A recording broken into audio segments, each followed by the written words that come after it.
Ешіл Үзен районының Васильева бистесіндегі сулық олсу түске кірген. Әлгі уазғиетке ашықлық кірту мақсатынан экологлар сулық урнашқан бистеге ел тұтты. Толырақ алдағы сюжетті. Әлігі кадрларны Евгений Ефремов бірнеше кінілік ясаған. Карасиха көлінің ісілілігі олсу түске бұялған.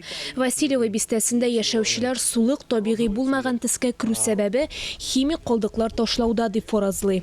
Вдруг в этом году появляется Васильевский феномен, и вода... Кайберәүләр суның төсе су исем барлыкка килгәнгә күрә үзгәрде дип фикер йөртә.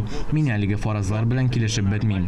Бу су исемнәрнең чәчәк атуын ниндидер химик матдәләр китереп чыгарырга мөмкин. Химик матдәләр чыгарылуы мөмкин түгел. Тирә-якта җитештерү заводлары юк. Яр буендагы иске тырбалар күптән эшләми. Охшаш вакыйга 6 ел элек тә булган. Ул вакытта сулыкта балыклар үлгән. Экология министрлыгы инспекторлары су составында фенолның 16 тапкырга артуын ачыклый. Действительно, это было шокирующе. Әлеге яңалык мине бик тетрәндерде. Җәй артык исе булмады. Хәтта бакалар да үлә башлады. Ул вакытта предприятиеләрдән чыккан сулар сәбәп дип атадылар, ә пычрану чыганагын ачыклый алмадылар. Васильева бистәсендәге яшәүчеләр мондый вакыйганың кабатлануыннан курка.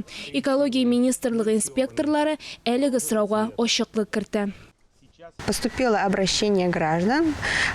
Белгечләр тарафынан су пробалары алынган. Мәгълүмат 10 көн дәвамында билгеле булачак. Шуннан соң гамәлдәге законнар кысаларында чаралар күреләчәк.